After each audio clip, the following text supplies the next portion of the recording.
Hi everyone, I'm Cao Lujia. The topic I'm talking about is the coronavirus pandemic. I would like to share some reasons for me to choose this topic. As we all know, coronavirus is a worldwide issue.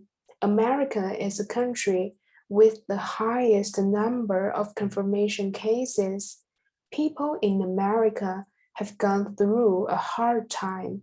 At the beginning of 2020, I was exactly in America studying for my bachelor degree, so I was the witness of this disaster. According to scientists at the Centers for Disease Control and Prevention, the transmission likely began in late January or early February. When we hear about the coronavirus pandemic, I think the pandemics are from two different aspects. The first one is from the virus itself. Everyone is afraid of getting COVID-19. Another one is from people around us. There might be discriminations towards people with face masks and people in different ethnic groups. I found an article from the New York Times in 2021. The name was Asian Americans Are Being Attacked. Why are hate crimes charges so rare?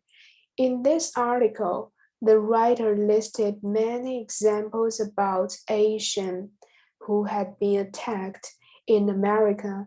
These cases were not surprising.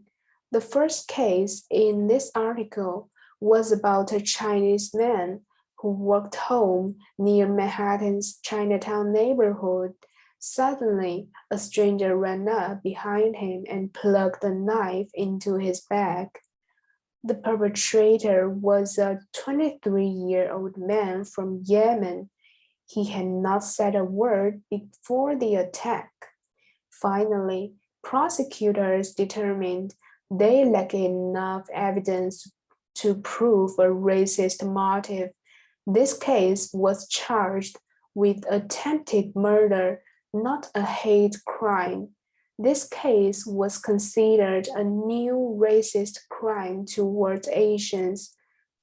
The coronavirus accelerated the racism in America and caused a huge pandemic of, among different ethnicities. Although so many attacking issues happened in America, it was still hard to prove a racist motive. Another case was about Robert Iron Long. He was a white man.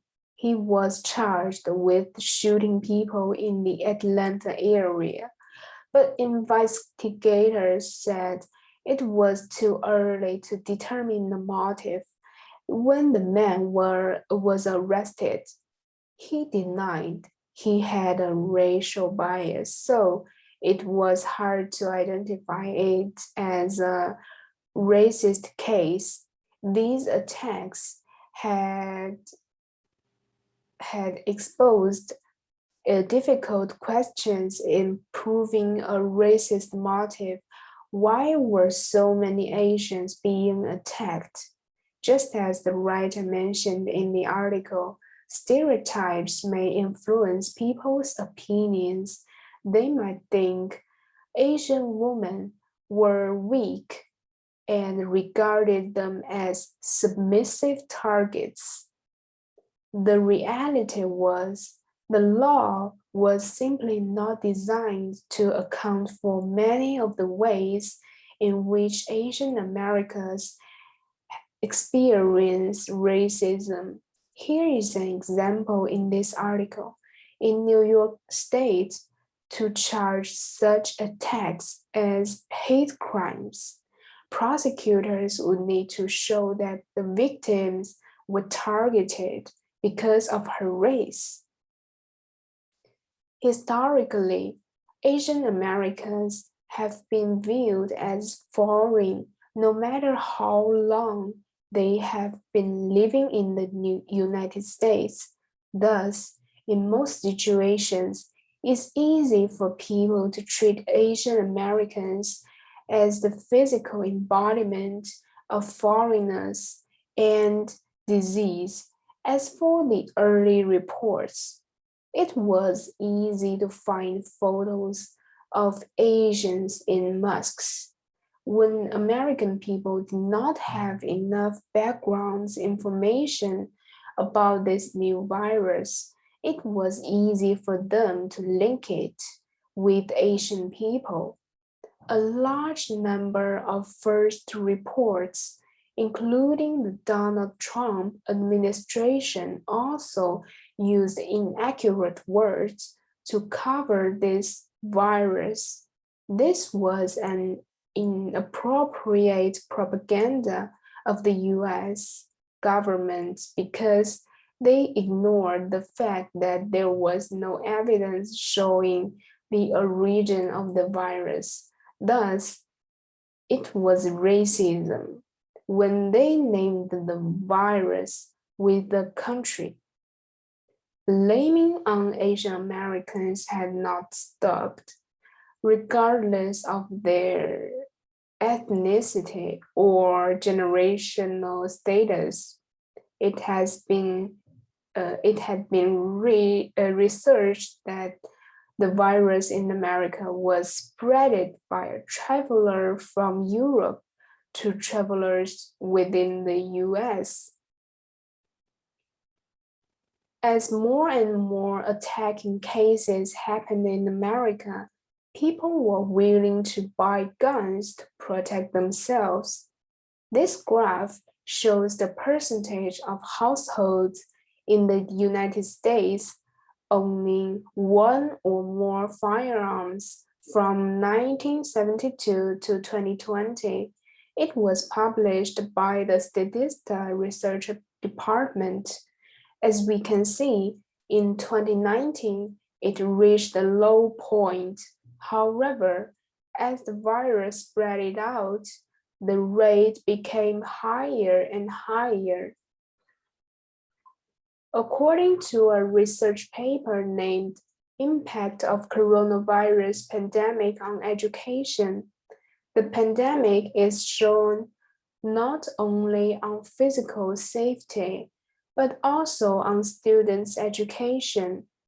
Both professors and students were required to move to online education for their personal safety. In this research paper, the writer mentioned that online education was hindered by poor infrastructures, including network, power, inaccessibility, and unavailability issues, and poor digital skills. It means that not everyone has the good condition to access the network. If the spread of coronavirus prolonged, it could threaten the right to education. School closures may cause severe problems for students. If they could not receive consistent education on time, they might get involved in crimes. When teenagers lose their interest in learning, it will be hard for them to continue on higher education. Thus, it was not only a pandemic for students, but also a pandemic for the whole society.